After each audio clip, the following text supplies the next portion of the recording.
I'll try to move around so you guys can see me behind the pillar, or you could move up.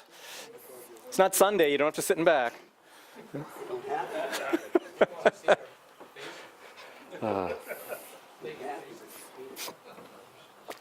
Anyway, I do want to say welcome back. I mean, thank you guys for being here.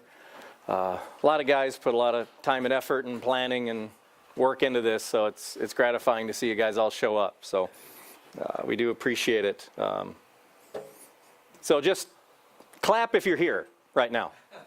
No, thank you. Thank you for that. No, really. Thank you so much. So just to make sure everyone's engaged. So I was out of town at a conference this week, and one of the speakers had an amazing statistic. They said the human brain is one of the most amazing and complex organs. It starts working the minute you're born and doesn't stop till you get up to give a speech. Or sit down to listen to one. So hopefully we'll avoid that. So, because I do spend a long time working on this talk every year. I seem to always do the September or the October one, the kickoff. So whatever month it is. So you put a lot of time and emotion into it when you're trying to do something like this. You want it to be memorable. You want something to stick with the guys. So it's always gratifying for me that I know I've done something memorable when someone will come up afterwards and say, "Bill, good talk. Appreciate that." So, But, because the men's breakfasts are great. These are a lot of fun. I really love doing them.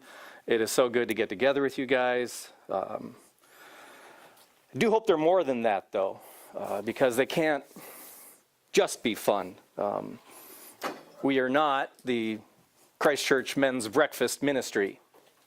So, see, for me, the men's breakfast is how we gather. It's not why we gather.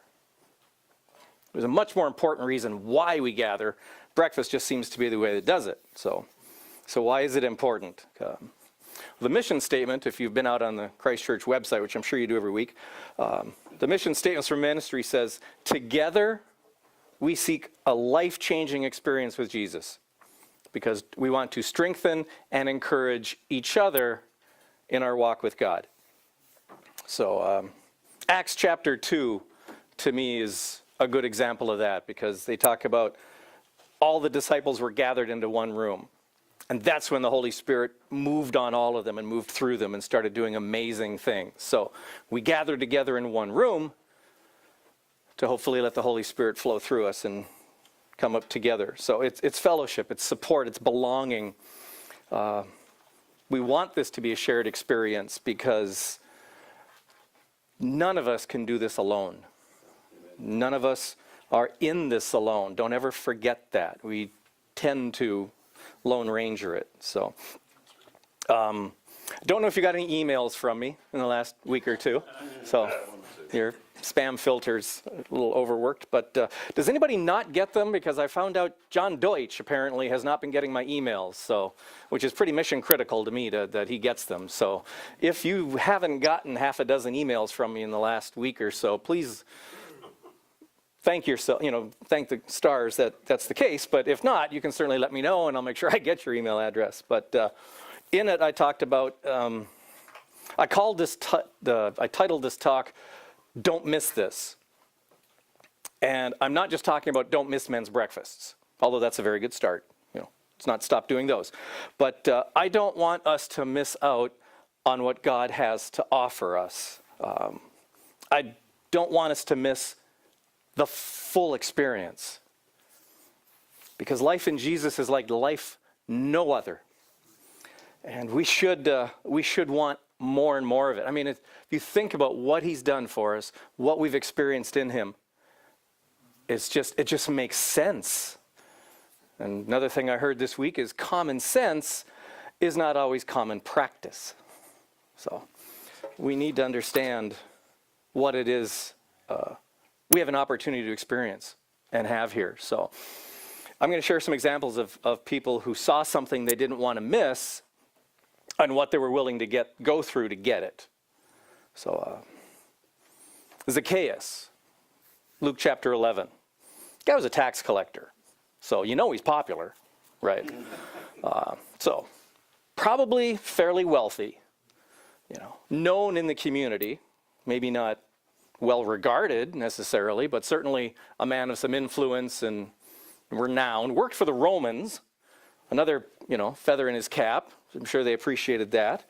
So not a lot of status in the community, and not just because he was short, but he had heard about Jesus, and he knew Jesus was coming by. And just something inside him told him, I need to experience this. I need to see this guy. There's something here that something inside me is telling me I need. So what did he do? This wealthy, known in the community, adult man do. He climbed a tree. And now, assuming everybody had the sort of opinion of a tax collector working for the Romans that you would imagine he had, you can imagine the reaction to the people in the crowd watching him climb this tree. The mocking and the laughter and humiliation. Because, hey, let's make fun of this guy.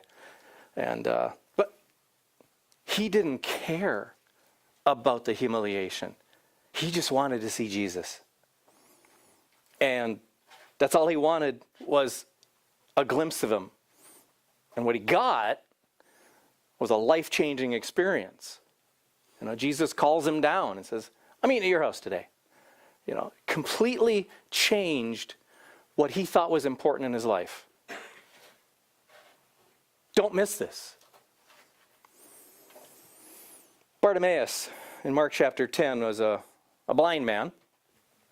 Not a lot of career opportunities back then for people in that situation. A lot of people thought a disability like that was an indication of sin.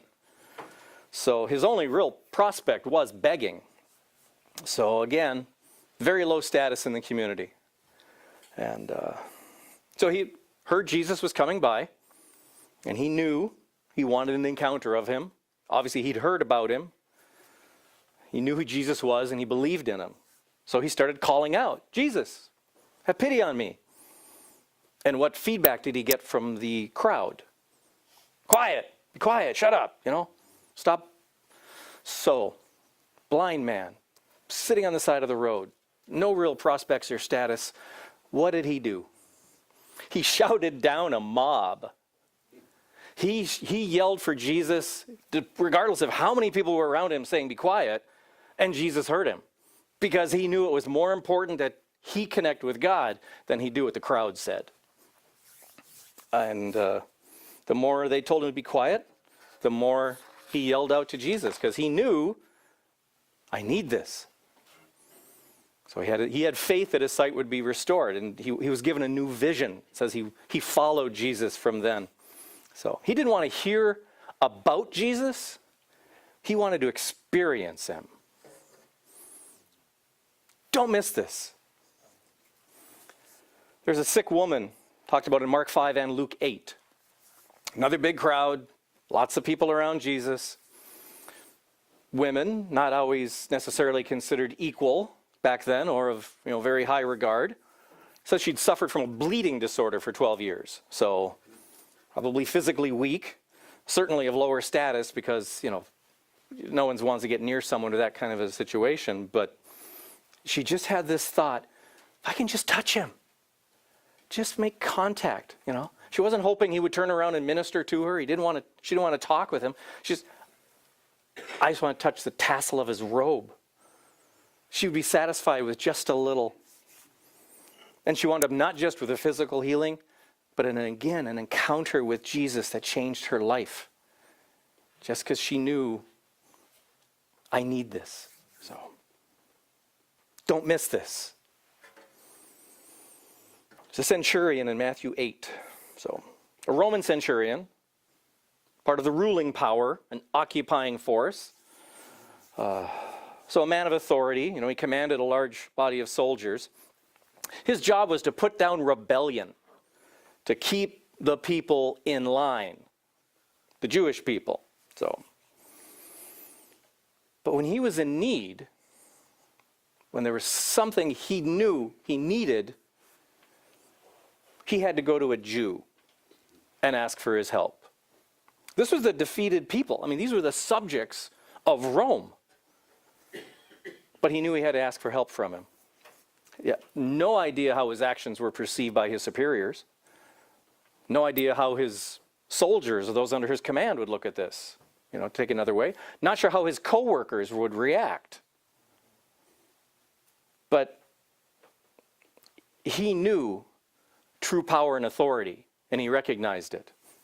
So experiencing Jesus was more important than any embarrassment or trouble going to a Jew for help would have caused.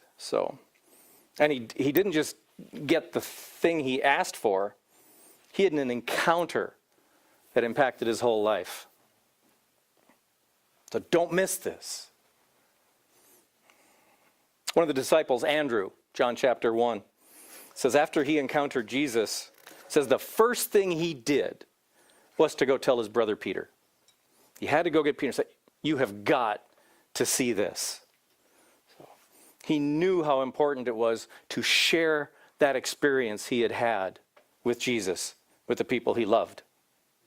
And because he was just willing to run to Peter and say, Peter, you got to check this out. You have got to experience this.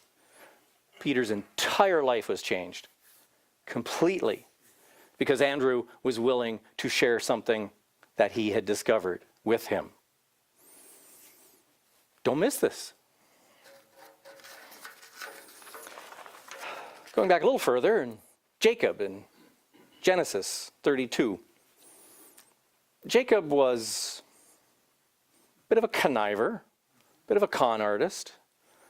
Especially in his early life, he didn't exactly, display high scruples. He stole his brother's birthright. He stole his father's blessing from him. So now he was facing consequences of these earlier choices. He was going to be meeting up with his brother, and he knew exactly what he deserved from that meeting. So it says that Jacob wrestled with God all night. That's the bit I always remind myself of. He didn't just struggle with God for a few minutes or try to work this out. All night, hours, he wrestled, he struggled. Why? Because he finally realized he needed to be under God's protection. He needed to be under God's authority. All of his plans and his schemes would amount to nothing, and had just gotten him to this point where he was. So finally, he gets his hip dislocated. Ow. He still wrestled. He still wouldn't let go. He said, I will not let go until you bless me. I heard a term, this was an anointed desperation to be in God's grace. He knew nothing else mattered. He was more desperate for God than anything else. Don't miss this. Elijah, 1 Kings 19. Now here's a guy who had already experienced incredible displays of God's power. He'd called down fire from heaven to destroy the offering and the priests of Baal and everything. I've said before, maybe don't invite him to a barbecue. But the power of God that he experienced. And he still wound up hiding in a cave because the challenges of life simply overwhelmed him. And he started looking at his situation rather than his God. So in this cave, he experiences fire, wind, an earthquake, this massive earth-shaking power. But God wasn't in them. Finally, there came a whisper. And he had to quiet his mind to be able to hear what God had to say. So like Elijah, we need to be deliberate. We need to quiet all the noise that we generate. Today they call it being mindful, which basically means pay attention. But if we're not listening, we might not hear. Don't miss this. talk about the crowd. I think they were mentioned in all the Gospels. So here it is, Palm Sunday, right? Palm Sunday. Crowds are waving palm branches. They're singing. They're praising Jesus as he rode by. They're hallelujahs. They're having a big whoop-de-doo. They're right out there. This was fantastic. But there is a big difference between being in the crowd and being a follower of something or a disciple of something. So in Men in Black 1, there's a scene where Agent J says, "Why the big secret? People are smart, they can handle it." To which K replies, "A person is smart. People are dumb, panicky, dangerous animals, and you know it. Together, we are a herd. And like a herd, we are prone to stampede." I have always wondered how much of the Palm Sunday crowd was the Good Friday crowd. So many people in that town. You know, people are pretty easily swayed if all you're doing is following the crowd. So don't be content to just be associated with something. We need to belong to something. We needed to define who we are. Don't miss this. And then John the Baptist. Subtle guy. Matthew chapter 3. So now he knew about not being content, and he certainly knew how to talk to people who were a little too pleased with themselves. So the Pharisees, the ruling class of the day, and they were known for displaying their religious authority. They were quite pleased with themselves. And so what did John say to them? "Do not think you can say to yourselves, 'We have Abraham as our father.' I tell you, out of these very stones, God can make children for Abraham." And they'd probably be about as smart. So don't take this wrong, but I don't always think just calling yourself a Christian is enough. Having the label, following along. So we all know who Jesus is. Not enough. The demons knew who Jesus was. Didn't necessarily change their behavior. So what we need to be doing is we need to be seeking him constantly, wanting to experience him more and more. They call it a faith journey, not a faith standing still, not a faith getting comfortable. So we should always be moving, always pushing more and more toward Jesus. So don't miss this. So, because our culture has shifted inward over the years. Just look at magazine titles. Way back when, the big magazines were Life, Look, Time, World Report. Some pretty big topics. And then we shifted our focus and had a magazine called People. And then we had a magazine called Us, as opposed to Them. And finally, there's a magazine that came a while ago called Self Magazine. Honestly, I was going to say, when do we get Me Magazine? Me! Then I remembered Oprah has a magazine called O, and her picture's on every cover. So she beat me to it. So, but, we talk so much today about everyone having their own truth. I work in IT. So if you work in IT, if you deal with databases or, records and files, and they started using this term a while back called a single source of truth. Drives me nuts. I hate that term at work. And I always try to say, well, we need a single source of fact.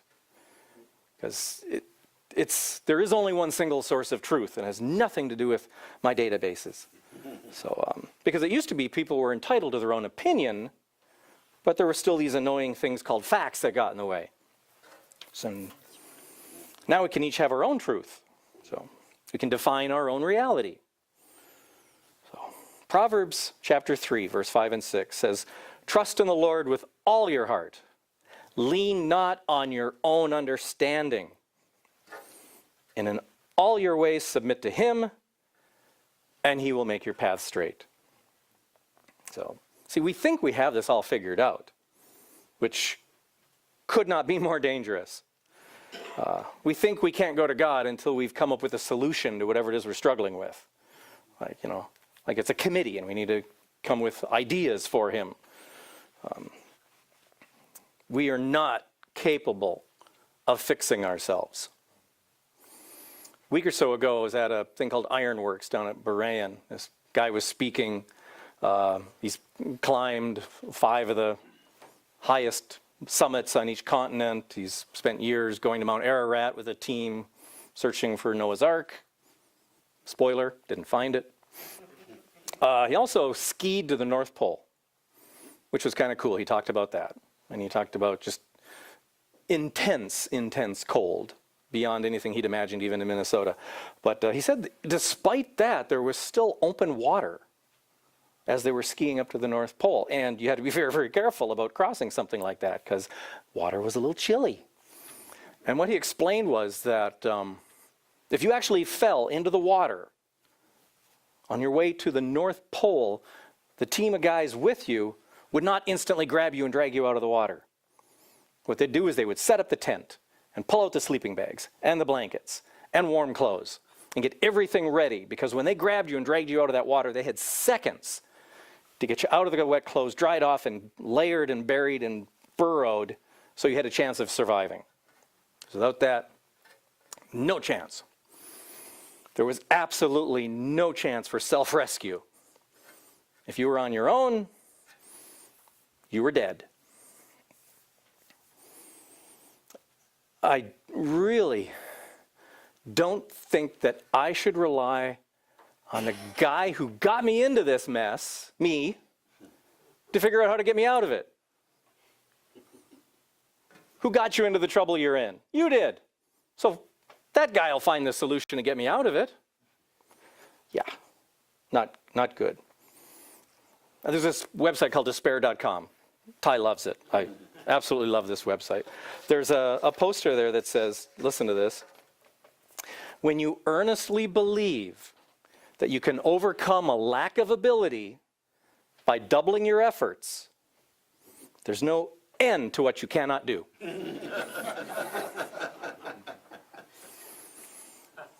Overcome a lack of skill by doubling your effort. I don't know how to do this, so I'm going to not do it well twice as hard. Yeah, I said before, we are not Christ Church Men's Breakfast Ministry. We are Christ Church Men's Ministry. And it is not just the 5 guys that are kind of the planning team. The ministry is for all the guys, and it is of all the guys. Ministry means being provision for others. It also means allowing others to be provision for you. Because quite honestly, as great as this is, breakfast once or twice a month is not going to do it. We need to be in regular relationship. We need to be meeting to encourage each other, to support each other. We need to have friends. You need to have guys around you. I mean, so many stories of, guy retires and has no idea what to do with his life because all he has is his wife's friends, husbands. So I am not talking about a PK group, having an accountability partner. I'm not starting another program. I am not handing out clipboards. I'm just saying we need friends. We need guys around us.